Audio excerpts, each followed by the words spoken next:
Le Seigneur soit avec vous. Et avec votre esprit. Évangile de Jésus-Christ selon saint Matthieu. Gloire à toi, Seigneur. Après le départ des mages, voici que l'ange du Seigneur apparaît en songe à Joseph et lui dit : « Lève-toi, prends l'enfant et sa mère et fuis en Égypte.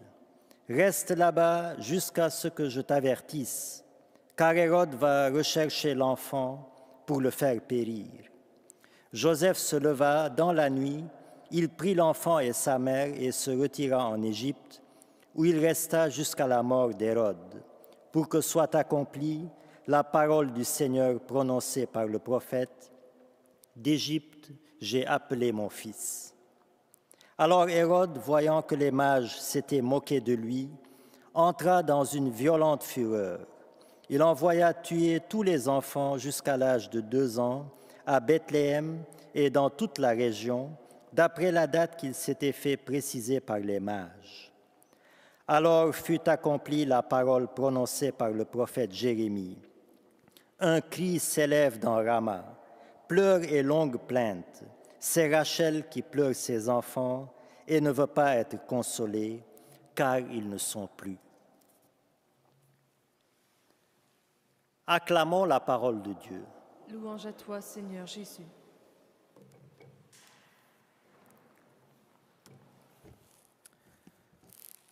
Le despotisme sanguinaire d'Hérode, le massacre des innocents, les larmes de Rachel, la mère éplorée.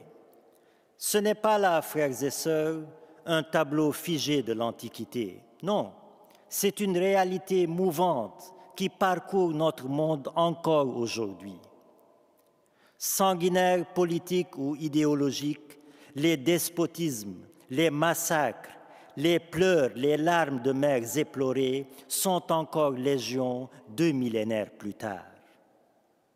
Car le cœur de l'homme est encore dur comme pierre, dur par faiblesse, dur par peur, car contrairement aux apparences, un cœur dur, c'est le signe d'une grande faiblesse et d'une peur panique incontrôlée.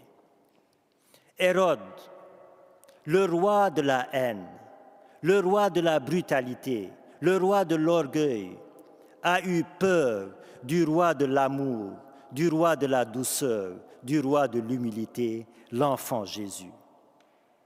Alors qu'il est encore dans le berceau, Jésus signe ainsi la première victoire de l'amour sur la haine. Mais une première victoire qui va déclencher la folie furieuse, la folie meurtrière d'Hérode, qui, dans la peur panique de perdre son pouvoir, va massacrer froidement des enfants innocents. Et cette victoire de Jésus, alliée à la folie du roi Hérode, c'est notre vie chrétienne parfaitement résumée. Porteur d'un message d'amour et de vérité, dans notre monde actuel, le chrétien dérange et il provoque l'hystérie collective des Hérodes de notre temps, c'est-à-dire ceux qui sont férocement attachés à eux-mêmes, à leur liberté, à leur pouvoir, à leur idéologie, à leur passion, et qui sont allergiques à toute vérité qui ébranle leur certitude. Le massacre des saints innocents, frères et sœurs, c'est le combat annoncé entre le Christ et l'Antichrist, c'est-à-dire ceux qui sont farouchement opposés au Christ et à son Église. Et nous, chrétiens, nous sommes engagés dans ce combat, car le seul nom de chrétien fait frémir, fait réagir.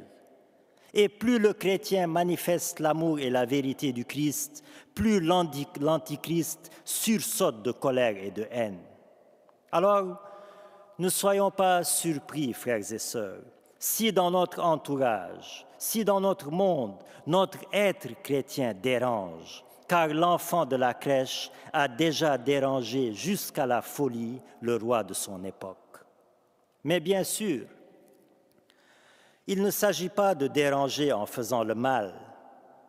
Il ne s'agit pas de déranger par des provocations, des confrontations, des agressions verbales ou physiques, pas du tout.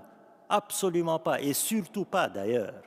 Il s'agit de déranger comme Jésus, c'est-à-dire par l'amour et la vérité. Parce que l'amour et la vérité, en même temps qu'ils dérangent, sont aussi une lumière qui éclaire. Et nous, chrétiens, nous sommes porteurs de cette lumière, comme Jésus nous l'a dit. Nous ne pouvons donc pas cacher cette lumière du Christ sous prétexte de ne pas déranger. Malheur à moi si je n'annonce pas l'Évangile, nous dit saint Paul. Alors, frères et sœurs, chrétiens, chrétiennes, soyons lumineux d'amour, de vérité et bien sûr d'humilité pour perpétuer cette victoire du Christ sur Hérode. Cette première victoire dérangeante pour certains, mais victoire encourageante pour nous, car le Seigneur nous a déjà prévenus. Dans le monde, vous aurez à souffrir bien des afflictions, mais courage, moi, j'ai vaincu le monde. Amen.